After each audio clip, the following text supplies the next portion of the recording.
मित्रांनो आता आपण आहोत नवघण कुवा म्हणजे ते विहिरीजवळ. आणि हे बघा खाली पायऱ्या बघा. मला वाटतं यातून दिसणार पण नाही आणि एवढा खोल आहे ना. हे बघा पाणी सुद्धा दिसत नाही. तिकडे तिकडे तुम्हाला फक्त कबूतर पाहायला भेटणार. एवढा खोल आहे. आपण जायचंच आहे तिथे. ही दुसरी विहीर नवघण कुवो.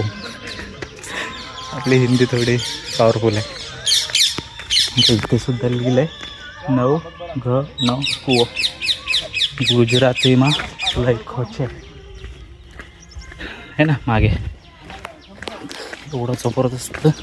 हे बघा प्रत्येक ठिकाणी जाण्यासाठी तुम्हाला अशी झाडं वगैरे गार्डन म्हणजे तुम्ही खुश होऊन आतमध्ये उतरा. एवढं जबरदस्त केलं आहे. प्रत्येक ठिकाणी गार्डन आहे. तिथे वरती लिहिलं ते मी वाचलं ते नवघण कुवो. आणि खाली विहिरीमध्ये जाण्याचा मार्ग. अरे वा इथे सुद्धा बघा. इथे एक छोटं मंदिर आहे आणि बसायला बघा पाळणा झोपाळा वगैरे केला आहे. काय ती सोय.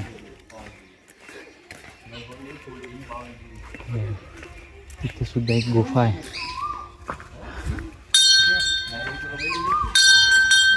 बघा इथून सुद्धा झालं. अरे बापरे जबरदस्त. मित्रांनो काय बनवलं यार. आपण पूर्ण खाली नाही जाऊ शकत कारण की तिथे गेट बंद केला आहे. आणि हे बघा ह्या किल्ल्यासाठी वापरण्यात येणाऱ्या दगडी इथूनच कापल्यात. म्हणजे चिरा आपल्या इकडे कसं कोकणात कापतात चिरा आणि त्या विटा तयार करतात. ते सेम टू सेम अजून तसंच आहे बघा. हे चिरा काढलेले आहेत आणि त्याच हे किल्ल्यासाठी वापरलेत. एकदा ट्राय करू इथून खाली जायला. पुढे जाऊन नाही देणार. इथे पाटी होती इथं निघलं. अरे बापरे इथं सुद्धा बंद आहे. त्यामुळे जे बघितलं ते इथपर्यंतच. असो इथून आतमध्ये नाही.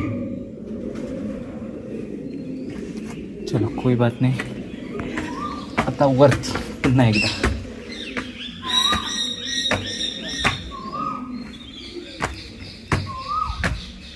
हे बघा यातून हे चौकून आहेत.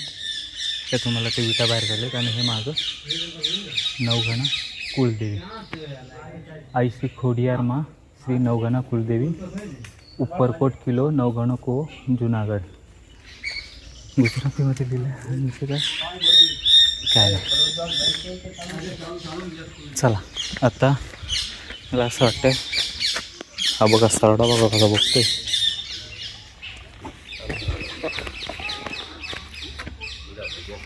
गेट लॉक न ते खाली लगावेला છે ચાલશે ચાલે.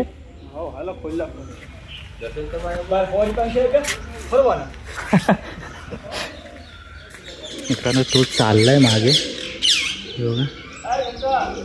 मला असं वाटतं नाही जाऊन देणार. ते पण जात नाहीत. त्यामुळे आपण सुद्धा निघू आता दुसरीकडे. पुढची जे केव आहे ना ती पाहू जाऊन.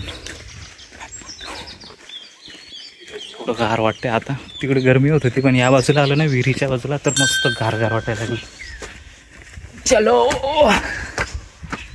नवघण कुवो लांबूनच आपल्याला बघायला भेटलं. मी आता एकदा वरून पाहणार आहे कारण की मी तुम्हाला दाखवण्याच्या ह्याच्यात मला पाहायला नाही भेटलं. फक्त मोबाईलमध्ये आले ते.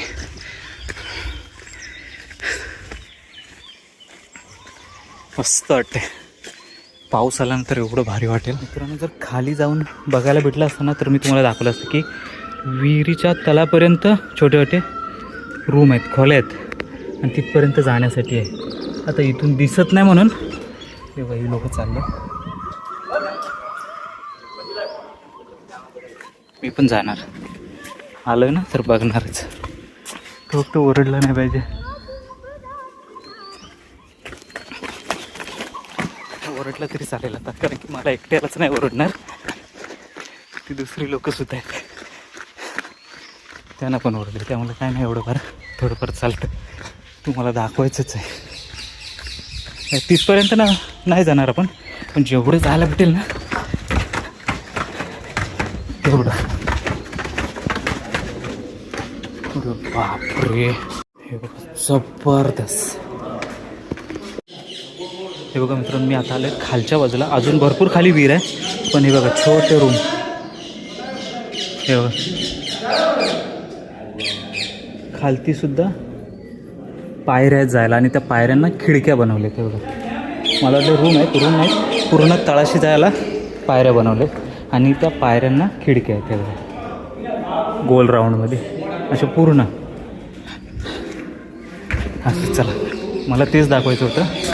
इथे सुद्धा काहीतरी आहे. मला काय नाही, कबूतर बघ कशी बसलेत त्या खाच्यामध्ये. छोटे छोटे होल आहेत, त्या होलांमध्ये कबूतर बसले. ते बघा समोर सुद्धा तुम्हाला पाहायला भेटेल. हे बघा. असं चला चला चला, उशीर होईल. तर खरंच लय भारी वाटतं. आल्यासारखं मला ना, म्हणजे चीज झालं बोलतात ना, तसं वाटतंय. वाव, चला घाई करा. वरती एवढा गेलेला मोर बघा कसा माझ्या पुढे पुढे चालतं. अजिबात घाबरत नाहीत, कारण की इकडे लोक काही करत नाहीत मोराला वगैरे किंवा प्राण्याला. कुठलाही पक्षी असो, प्राणी असो, त्याला हातसुद्धा लावत नाही. त्यामुळे हे प्राणीसुद्धा यांच्यात मिसळून गेलेत.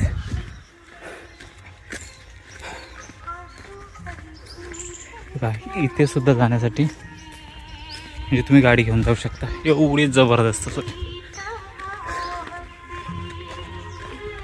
काय अरे, वरती कॅमेरासुद्धा आहे, स्पीकर. तुम्ही जाईपर्यंत गाण्यांचा आनंद घेऊ शकता मस्त पैकी. वरड वरड ते काहीतरी आहे. जायचं का? चल.